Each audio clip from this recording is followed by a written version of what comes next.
Hey guys, welcome back to our channel. I'm Rachel. And I'm Todd. And you're at that 1870s Homestead. And we are just prepping to wrap up the year. I've been busy all day wrapping presents, getting the house clean. Kids are traveling home from all across the country this week. I'm excited. So Todd and I were thinking, there was a lot to be proud of that we accomplished this year. And we tend to reflect at the end of every year. I don't know if you guys do that too, but instead of jumping right into what's next year, let's just reflect a little bit on what we accomplished. There was some failures, there was some positives. Today we're going to focus on those big wins that we had. Yeah, we had to narrow down our list a little bit, it seemed like. Yeah, because we were going on and on. This went good. This went really good this year too. And it seemed like there was a lot of things that went well. Yep. And we're going to focus it on the homestead because we had a lot of personal positives too. And maybe if you stick around to the end, we'll mention a couple of those. All right. Number one? Number one. And we're going to start from beginning of year to the end of the year. Okay. So I had the best seed starting year ever. Like, last year was my first year even seed starting. This year, well, successfully, I should say. This year, I grew everything from seed. And I grew things that I had never been able to successfully grow and transplant and grow to fruition out in the garden, things like brassicas and things like that. So every year I'm learning and developing my skills. So I count that as a big win. Yeah, very much so. How about you? Bees. We, for the very first time ever, successfully overwintered all of my bee colonies. Yes. Last fall, I went into winter with 5 colonies, and I came out this year in the spring with 5 colonies.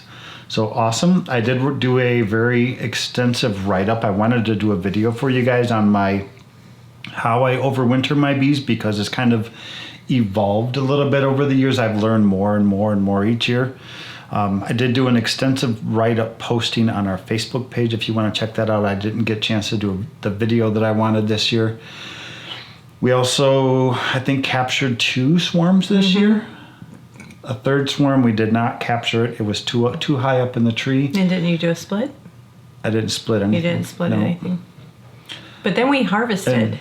And we had our biggest honey harvest ever this year. We actually bought a proper extractor this year. And we ended up with about 8 to 9 gallons of honey this year, which was awesome. Yes. It has been such a blessing to have. Like, the buckets aren't even leaving the pantry. They just stay in there. Yeah, I think knowing that it's weird, like knowing that we have that much, I tend to use it more than feeling like I have to reserve it. So it's definitely given me liberty to include that as in a lot of things. Just my every morning coffee is just one enjoyment that I get. Yeah, even our son, we gave him a jar of honey, and it was like a couple weeks later, he brought his jar back, and he's like, "Can I have more?" Refill. Sure, we'll fill it back up for you. You brought your jar back. You get more. Yeah. And then I think the next one for me was over the last 2 years, I've been leading up to taking next year off homesteading, just giving the land a rest. And it was a hard push over the last 2 years to get enough stock built up in our pantry to be able to do that and in the freezers. And looking back at the end of the year when I did the pantry video, I was able to clap my hands and pat myself on the back. I actually achieved some pretty significant goals there. So that was, I'm really, really, really proud of that because then it literally leaves me going into next year completely peaceful, no worry in the world. And it's a nice feeling to have as we head into the new year. Absolutely. You did an awesome job. Thanks, babe. You helped with all the chopping skills. Chopped a lot. Yep. And then those nights when I needed to go to bed. Mama needs to go to bed. When that's done, pull that stuff out of the canner. That's one of my other jobs during canning season. Yes, thank you. Number 4 for this year was the funnest one of them all. The most fun, yeah. I think so. I wasn't even there. You were not there, and it did not actually occur here on the homestead, but the rewards from the win are here on the homestead with us, and that was for the first time ever at our cabin, our off-grid cabin up in northern Michigan. I caught salmon for the first time. I've been up there every year for the last 7 years, Yes. trying to catch these fish. My dad caught one year, Yeah, yep. but I have not. And this year I finally caught. Not just one, two.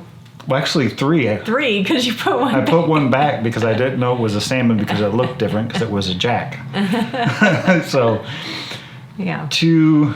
brought home basically 2 3-foot long salmon that we processed and canned all of that meat. Half of it was smoked, half of it was not smoked, and it's all in cans out in the pantry, and we've been enjoying Speaking it. of which, when all the kids are home, we need to make some of our salmon spread. Okay. They are going to love it. Okay. Oh, I can't. I just thought of that. Okay. Yep. I feel like it's pausing the video and writing it down so I don't forget. The last one that we really we're proud about because we did more this year than we've ever done before, and that was planting trees. It was very intentional, even if for those that have been around know it was a Rachel 3 a.m. shopping spree. But it is very purposeful, very intentional, and we got a lot of new trees planted this year. Todd has been super successful getting evergreens transplanted up here from the cabin. This year we added a ton of maple. So 12 or 15 maple trees. Something like that. And they're a mix of October something. I don't know. October burst and something sunset. October glory, I think. October glory, yeah. And red sunset or something like Yeah. that. And then we also added a cherry tree. Mm-hmm. And didn't we add something else? Seems like it. Seems like it, yeah. So we got a lot of trees planted this year, and those are long-term investments. And if you're heading into the new year, it might be something that often is easy to overlook and overthink because you're thinking about the instantaneous of what you need. But if you think about those long-term investments, 20 years down the road, what is that going to be giving you? Or the next generation. So, yeah, I'm glad. And I think that we'll continue to do that. If not every year, every other year, really doing a big investment in getting some trees planted here on property. Yep. I think I want to do more in the spring. Yeah. So it was a great 2022. I feel back to normal. Do you feel back to normal after all the COVID and everything, pandemic-y stuff? Yeah, I think so. Yeah, it feels like everybody's breathing that sigh of relief and life's going on. And it was the first year that felt back and raring to go. So now our next video will be the 5, I don't know if we want to call them failures or mistakes or lessons learned, but the 5 things that didn't go right this year. We'll leave it at that. The 5 things that we learned from. Yeah. Hard lessons. Yeah, a lot of hard lessons this year. A lot of things to just share with you and reflect on and be like, would I have done anything differently if I could have? I don't know. But we want to wish you guys all just a wonderful Christmas season as you're getting together with your friends and your family. If you do not have friends and family around, just know that you're special to us and you mean the world to us, that you're here with us. And all of you out there are like our friends and family, just a little extended and far removed. So we wish you specifically a very Merry Christmas and give you a virtual hug. Absolutely. You guys spend your time, when you watched our videos, you're choosing to spend your time with us. And we really appreciate that. So we'll see you guys on the next video. All right. Talk to you guys later.